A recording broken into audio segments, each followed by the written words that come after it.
اب آئیے وہ فضیلت عرض کرتا چلوں جو حج کی سعادت سے مالا مال ہونے والا حاجی اس کا ایمان پکار پکار کر کہتا ہے کعبے کے سامنے مالک کعبہ کے حضور وہ یہ کہتا ہوا نظر آتا ہے کہ اے اللہ تو نے کعبے کی زیارت سے ہمیں مشرف فرمایا، اب جانے کعبہ حضرت محمد مصطفیٰ صلی اللہ تعالی علیہ وسلم کی بارگاہ حاضری کی توفیق عطا فرما۔ حق یہ ہے اور سچ یہ ہے کہ حج اور حج کے احکام کی جان، حج کی مقبولیت، یہ سب کچھ صدقہ ہے حضرت محمد مصطفیٰ صلی اللہ تعالی علیہ وسلم کی بارگاہ میں حاضری کا اور سرکار کے کرم کا۔ اللہ اللہ حبیب اکرم صلی اللہ تعالی علیہ وسلم کی بارگاہ بے کس پناہ میں حاضری اور روضہ انور کی زیارت واجب کے قریب ہے۔ حاجیوں آؤ شہنشاہ کا روضہ دیکھو،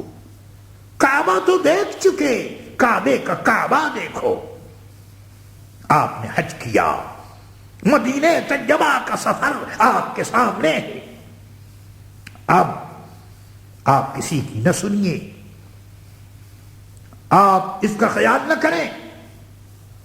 کہ آپ کے پاس وقت نہیں ہے یا خدا نخواستہ آپ کی طبیعت ناساز ہے، ہر حال میں جانے کعبہ کے حضور حاضری ضروری ہے۔ سرکار دو عالم صلی اللہ تعالی علیہ وسلم کا دامن جو تھام لیتا ہے، سرکار اپنے کرم سے اسے اپنی بارگاہ حاضری کا شرف عطا فرماتے ہیں۔ یہ نہ بھولیے کہ آپ کہاں جا رہے ہیں، سید الکونین سرکار دو عالم صلی اللہ علیہ وسلم کی بارگاہ میں جا رہے ہیں۔ آپ مسافر ہیں، آپ مہمان ہیں اور وہ کریم ہیں۔ سرکار دو عالم صلی اللہ تعالی علیہ وسلم نے فرمایا کہ جس نے میری وفات کے بعد میری زیارت کی تو گویا اس نے میری زندگی میں زیارت کی، اور جو حرمین یعنی مکہ معظمہ اور مدینہ منورہ میں مرے گا قیامت کے دن امن والوں میں اٹھے گا۔ بیہقی کی یہ روایت ہے، اور ایک حدیث شریف میں یہ ہے کہ سرکار دو عالم صلی اللہ تعالی علیہ وسلم نے فرمایا کہ جس نے حج کیا اور میری زیارت نہ کی تو اس نے مجھ پر جفا کی۔ اللہ اللہ اندازہ تو کیجیے کہ عدم زیارت کو، زیارت نہ کرنے کو سرکار نے جفا فرمایا۔ کون مومن، کون حاجی ایسا ہوگا جو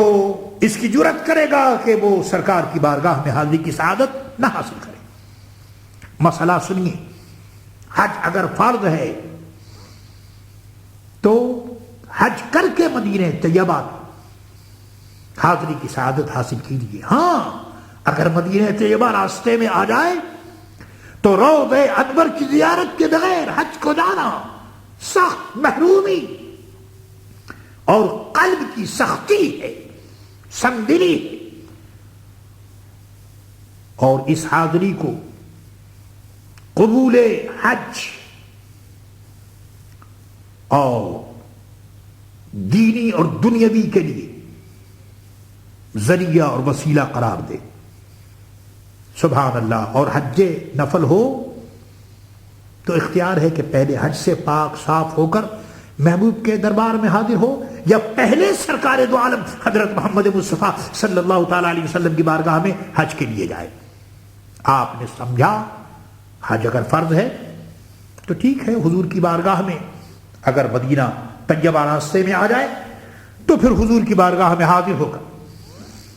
سعادتوں کے حصول کے بعد، رحمتوں کے حصول کے بعد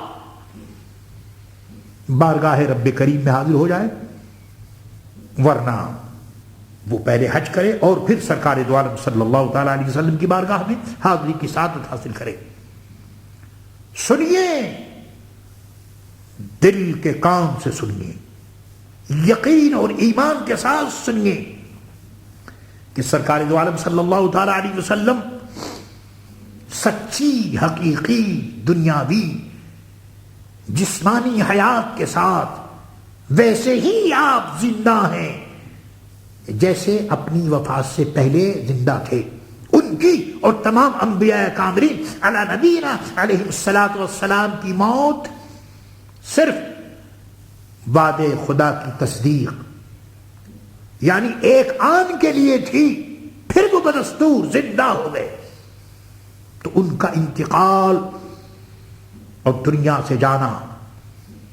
صرف عوام کی نگاہوں سے چھپ جانا ہے۔ اسی لیے ائمہ دین رحمت اللہ تعالی علیہ مجمعین فرماتے ہیں کہ سرکار دو عالم صلی اللہ تعالی علیہ وسلم کی